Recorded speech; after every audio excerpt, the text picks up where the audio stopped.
अब गीता को डर लगने लगा क्योंकि सामने गहरा पानी था। वो जोर जोर से चिल्ला चिल्ला कर कहने लगी, रुक जाओ देव, रुक जाओ, रुक जाओ। अपना हाथ छुड़ाने की कोशिश करने लगी, लेकिन देवानंद तो जैसे उन्हें घसीटते हुए लिए चले जा रहे थे। अचानक किसी की जिंदगी की पूरी कहानी को केवल एक वीडियो में समेट देना मुश्किल है, नामुमकिन नहीं।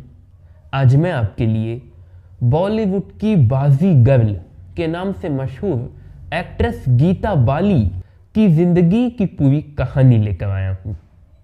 गीता बाली का जन्म 21 नवंबर सन 1930 को आज के पाकिस्तान यानी तब के हिंदुस्तान के पंजाब राज्य के सरगोधा शहर में हुआ था। गीता के पिताजी का नाम था करतार सिंह बाली, जो कि गुरुद्वारों में कीर्तन और सत्संग किया करते थे। गीता की मां के बारे में कहीं कोई जानकारी नहीं मिलती।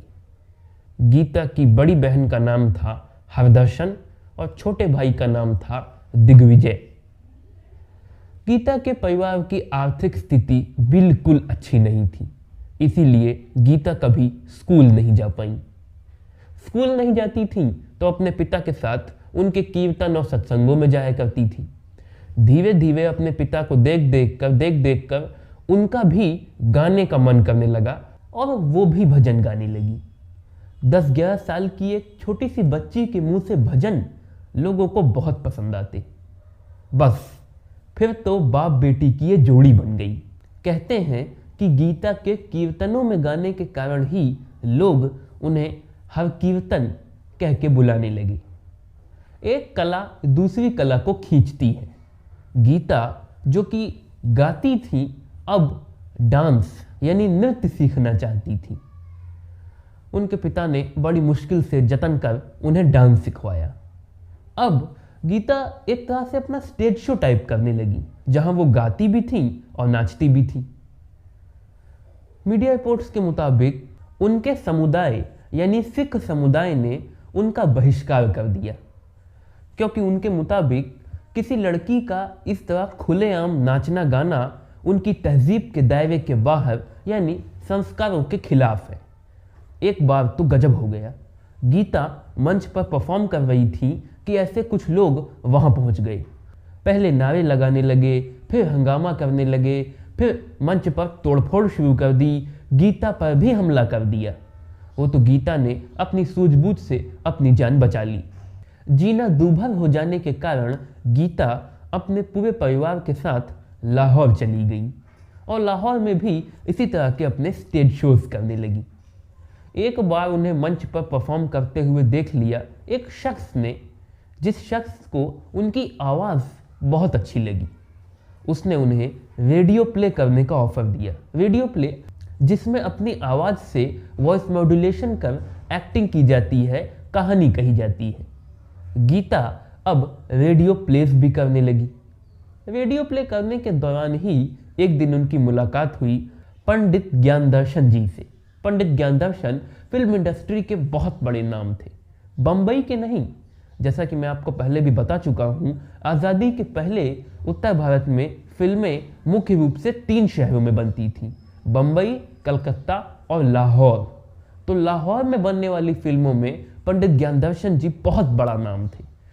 उन्होंने गीता को अपनी फिल्म द कॉबलर में काम करने का ऑफर दिया। इस तरह गीता ने 14 साल की उम्र में द कॉबलर नाम की फिल्म से अपने फिल्म कैरियर की शुरुआत की। हालांकि इसमें उनका रोल बहुत छोटा था। इसके बाद पंडित ज्ञानदर्शन जी ने ही गीता को अपनी अगली फिल्म बदनामी में कास्ट किया। ये बतौर हीरोइन उनकी पहली फिल्म थी। इस फिल्म की शूटिंग पूरी हो गई, मगर रिलीजिंग के पहले लाहौर में बंटवारे के दंगे भड़कने लगे। दंगों की आग से बचने के लिए गीता और उनका पूरा परिवार लाहौर से भागकर बंबई चला गया। कहते हैं कि दंगाइयों ने पंडित ज्ञानदर्शन जी का फिल्म स्टूडियो आग के हवाले कर दिया। इस आग में गीता बाली की फिल्म बदनामी की सारी रील्स जल गईं और शायद पंडित ज्ञानदर्शन जी भी। बंबई में आने के बाद गीता और उनके परिवार की आर्थिक हालत पहले से भी बदतर हो गई। रिपोर्ट्स के मुताबिक कई दिनों तक उनके पूरे परिवार को एक घर के बाथरूम में रहना पड़ा। मुसीबत की मार तब और तेज हो गई जब गीता के पिता को स्मॉल पॉक्स हो गया। अब स्मॉल पॉक्स का बुखार उनका बदन तोड़ने लगा, साथ ही स्मॉल पॉक्स का वायरस उनकी आंखें फोड़ने लगा। मतलब स्मॉल पॉक्स का इन्फेक्शन उनकी आंखों में भी हो गया, जिसकी वजह से उनकी आंखों की रोशनी धीरे धीरे जाने लगी, वो अंधे होने लगे और कुछ ही दिनों में उनकी मौत हो गई। रिपोर्ट्स के मुताबिक इसके बाद न जाने क्या हुआ कि गीता को छोड़ उनके पूरे परिवार में उनकी माँ, उनके भाई, उनकी बहन, सबको आंशिक रूप से बहरापन हो गया, कम सुनाई पड़ने लगा। केवल गीता ही थी जो पूरी तरह से ठीक थी। वही काम की तलाश में दिन भर सड़कों पर भटकती रहती। ऐसे में एक दिन उन पर नज़र पड़ी मशहूर फिल्म डायरेक्टर केदार शर्मा की। केदार शर्मा गीता के अल्हड़पने और उनकी आवाज़ से बहुत प्रभावित हुए। उन्होंने गीता को अपनी फिल्म सुहागरात में हीरोइन के तौर पर चुन लिया। सुहागरात बतौर हीरोइन गीता की पहली फिल्म बन गई जो रिलीज हुई और सुपर हिट हो गई। इसके बाद तो गीता बाली को बहुत सी फिल्मों के ऑफर्स मिलने लगे और गीता ने जलसा, नई रीत, नेकी और बदी, दुलारी, दुल्हन, भोली, गरीबी, दिल की दुनिया, निशाना और गुलनार जैसी कई फिल्मों में काम किया। हालांकि इनमें से कई फिल्मों में वो लीड रोल में नहीं थी, साइड रोल में थी। कुछ बी ग्रेड मूवीज थी, लेकिन गीता ने पैसों की खातिर इन सब में काम किया। साल 1951 में उन्होंने फिल्म बाजी में काम किया। इस फिल्म में उनके हीरो थे देवानंद। बाजी ने गीता को रातों रात स्टार बना दिया। इसके बाद गीता का स्टारडम शुरू हो गया और गीता ने अलबेला, बेदर्दी, बेताब, घायल, गुनाह, जलपरी, राग रंग, जलजला, आनंद मठ, फेरी, कश्ती, नाजायज, फिरदौस, झमेला, अमीर और वचन जैसी कई फिल्मों में काम किया। इनमें से अधिकतर हिट हुई। रिपोर्ट्स के मुताबिक उस दौर में अधिकतर अदाकाराएं ट्रेजिक, भारी भरकम रोल्स किया करती थीं। गीता ने अलग टाइप के हल्के फुल्के चर्बी से रोल्स में अपनी एक अलग पहचान बनाई। गीता बाली की सबसे बड़ी क्वालिटी थी उनकी एक्सप्रेसिव आंखें। साल 1953 में गुरुदत्त एक बार फिर से गीता बाली और देवानंद को एक साथ लेकर आए फिल्म जाल में। जाल की शूटिंग के दौरान ऐसी घटना घटी जिसे गीता अपनी जिंदगी भर कभी भूल नहीं पाई। दरअसल जाल की शूटिंग गोवा के मालवा में हो रही थी। ये एक तटीय इलाका था जहां शूटिंग हो रही थी। वहां आसपास मछुआरों की झोपड़ियां थी। एक दिन शूटिंग हो रही थी और मशहूर एक्टर के.एन. सिंह एक ऐसी ही झोपड़ी में बैठे हुए थे। उन्होंने देवानंद को भी उस झोपड़ी में बुलाया। देवानंद गुरुदत्त की इजाज़त ले उस झोपड़ी में चले गए। वहाँ उन्होंने देवानंद को फैनी, गोवा की एक लोकल काजू से बनी शराब थी, उसको पीने के लिए कहा। देवानंद ने शुरुआत में थोड़ा नानुकुर की, मगर फिर पी गए। वो भी 2-2 गिलास गटक गए। फैनी का नशा एकदम सर चढ़ के बोलने लगा। उसी नशे में झूमते लड़खड़ाते हुए वो वापस लोकेशन पे आए। गुरुदत्त ने गीता और देवानंद को एक साथ इंस्ट्रक्शंस दी कि उन्हें एक दूसरे का हाथ पकड़ समंदर में आगे भागना है। जहां पानी लगभग उनके घुटनों तक पहुंचने का हो जाए, रुक जाना है और फिर साथ में कैमरे की ओर टर्न करना है और उन्हें देखना है। वो शॉट कट कर देंगे। गीता ने कहा ठीक। देव भी कहे ठीक है। बस जैसे ही गुरुदत्त ने कहा एक्शन, दोनों समंदर की ओर दौड़ लगा लिए। जैसे ही पानी घुटनों तक पहुंचने लगा, गीता ने सोचा रुक जाते हैं। उन्होंने सोचा देवानंद भी रुक जाएंगे, मगर देवानंद आगे बढ़ते जा रहे थे। गीता ने देवानंद से कहा देव रुक जाओ, स्टॉप पॉइंट पीछे छूट गया है। लेकिन देवानंद उनकी बात को अनसुना कर आगे बढ़ते ही चले जा रहे थे। अब गीता को डर लगने लगा क्योंकि सामने गहरा पानी था। वो जोर जोर से चिल्ला चिल्ला कर कहने लगी, रुक जाओ देव, रुक जाओ, रुक जाओ। अपना हाथ छुड़ाने की कोशिश करने लगी, लेकिन देवानंद तो जैसे उन्हें घसीटते हुए लिए चले जा रहे थे। अचानक एक बड़ी लहर आई और देवानंद और गीता बाली दोनों पानी में समा गए। गीता जोर जोर से बचाओ बचाओ बचाओ चिल्लाने लगी। इधर दूर किनारे खड़े गुरुदत्त अब तक तकरीबन 10 बार गला फाड़ फाड़ के चिल्ला चुके थे, रुकने को कह चुके थे, मगर जब उन्होंने देखा कि दोनों डूबने लगे हैं तब उन्होंने आसपास के मछुआरों को मदद के लिए पुकारना शुरू किया। इतने में ही अचानक एक और बड़ी लहर ने देवानंद और गीता बाली को एक झटका दिया और धक्के से ये दोनों किनारे की ओर बढ़ गए। तब तक वो मछुआरे पानी में कूद गए और उन्होंने गीता बाली और देवानंद को सकुशल पानी से बाहर निकाल लिया।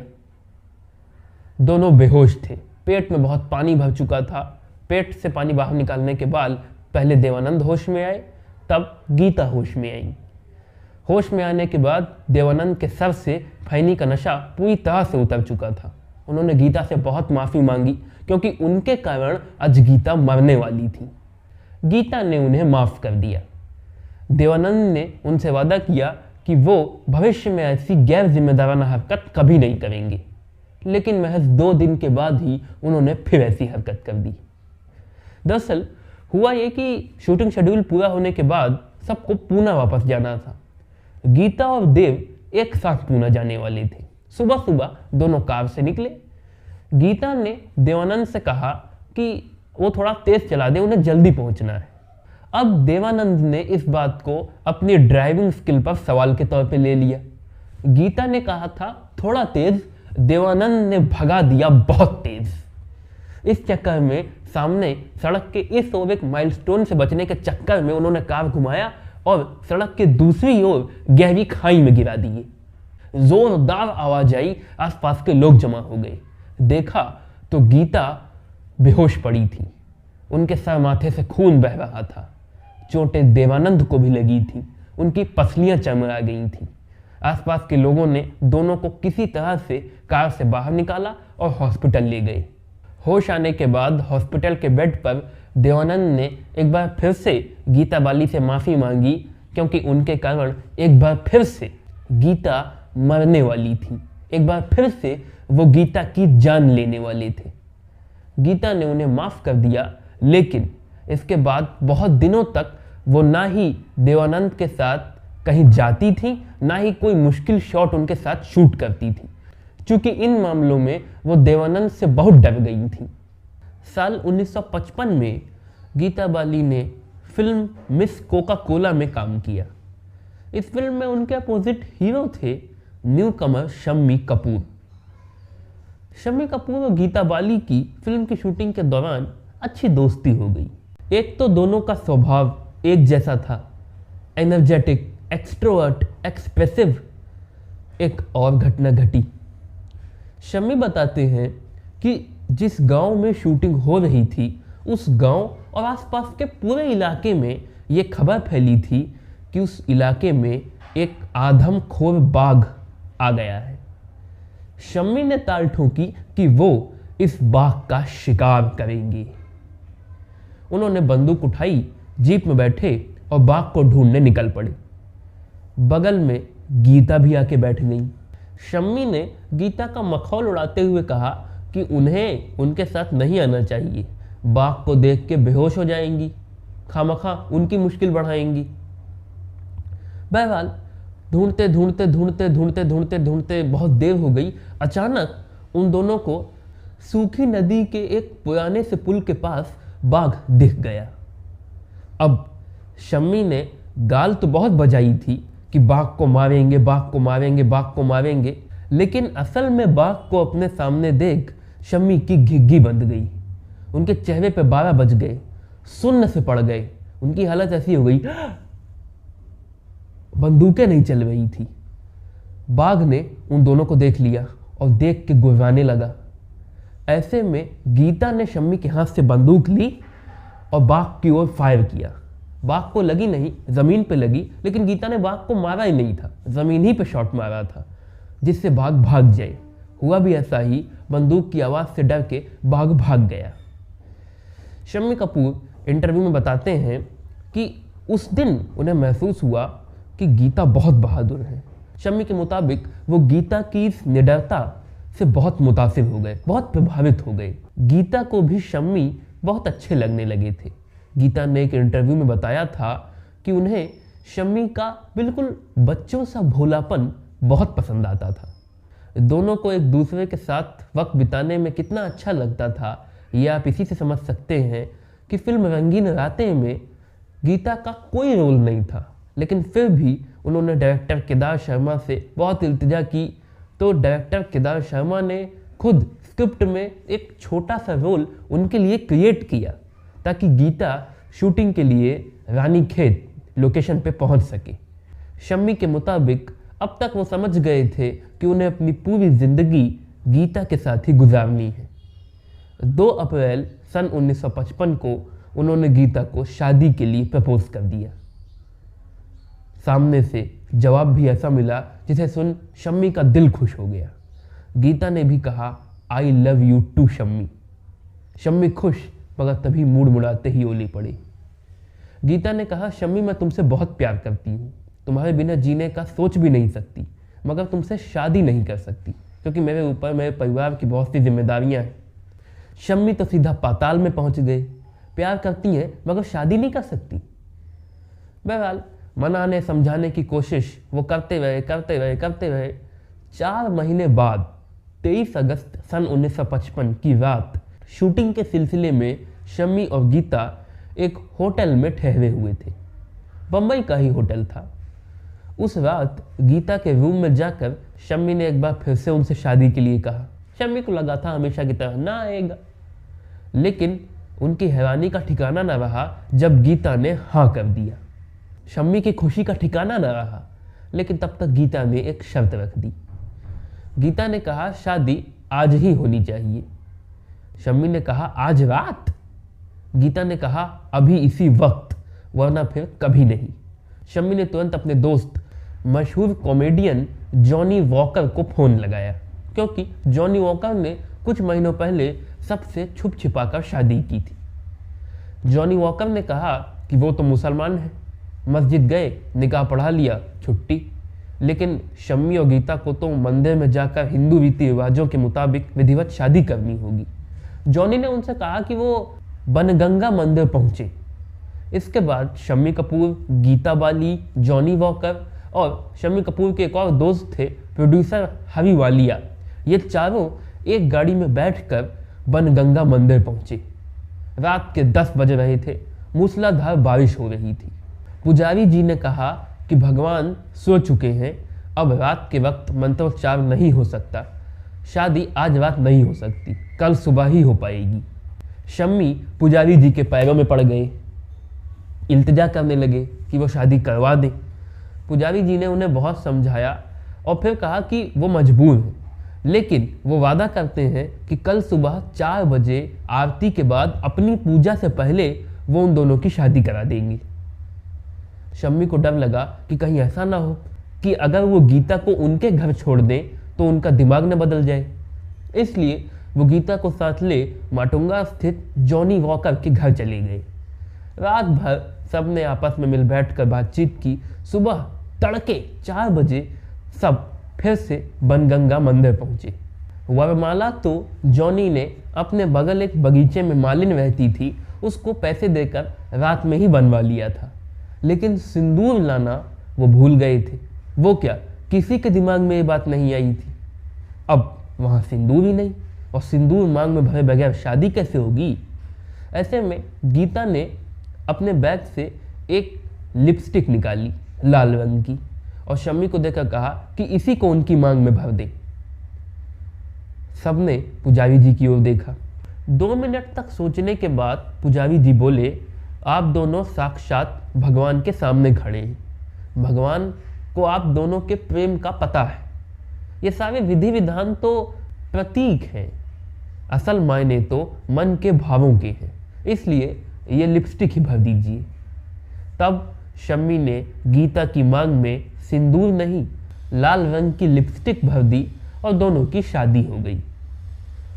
अब सबसे बड़ी समस्या थी कि क्या कपूर खानदान गीता बाली को अपनी बहू के तौर पे कबूल करेगा, क्योंकि कपूर खानदान की ये रीत थी कि खानदान के बेटे कभी किसी एक्ट्रेस से शादी नहीं करते थे, और अगर करते थे तो वो एक्ट्रेस शादी के बाद एक्ट्रेस नहीं रह जाती थी। मगर गीता ने शादी के पहले ही शम्मी से कह दिया था और शादी के बाद कपूर खानदान को भी कह दिया कि वो शादी के बाद भी एक्टिंग जारी रखेंगी, फिल्मों में काम करती रहेंगी। थोड़े ना नुकुर के बाद कपूर खानदान मान गया और फिर शम्मी कपूर और गीता बाली का एक भव्य वेडिंग रिसेप्शन आयोजित किया गया।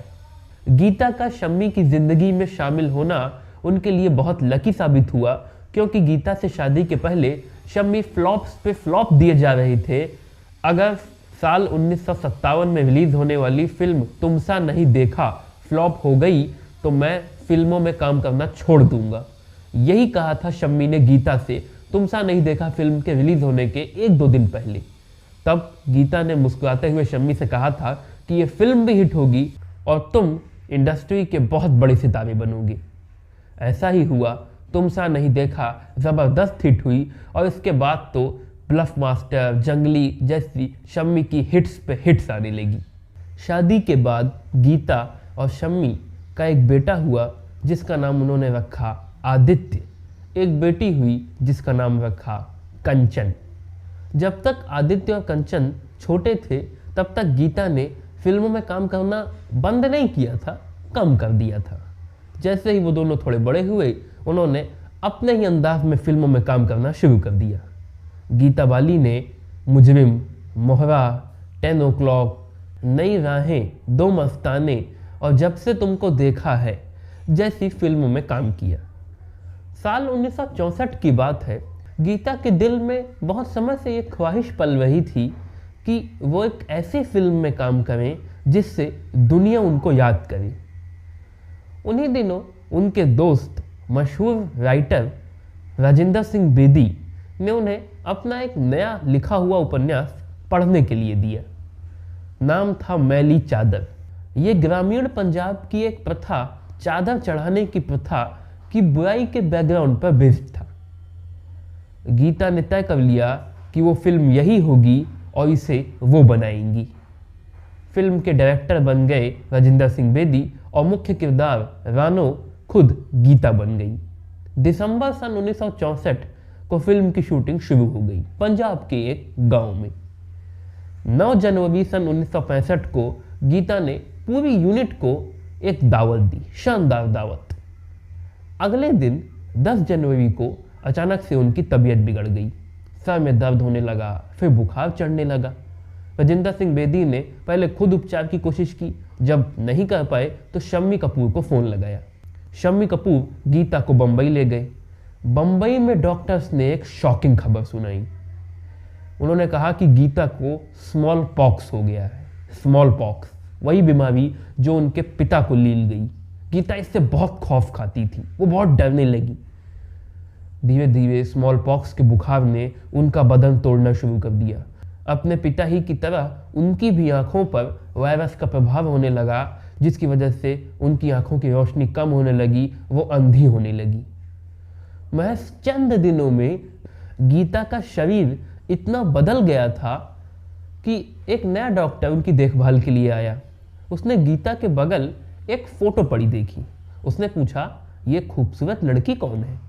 बगल में मुंह छुपाए बैठे शम्मी ने मुंह ऊपर उठाया और बोले, गीता ही तो है। उनका शरीर इतना बदल गया था कि पहचान ही में नहीं आ रहा था। इसके बाद गीता कोमा में चली गई। 21 जनवरी सन 1965 की शाम अचानक वो कोमा से बाहर आईं। उनकी आंखें खुली, वो मुस्कुराईं और फिर वो आंखें हमेशा के लिए बंद हो गईं। महज 34 बरस की उम्र में गीता के गुजर जाने से सिर्फ फिल्म इंडस्ट्री ही नहीं गमगदा थी, वो हर इंसान दुखी था जो गीता को जानता था, क्योंकि गीता एक अच्छी अदाकारा से भी बढ़कर एक अच्छी इंसान थी।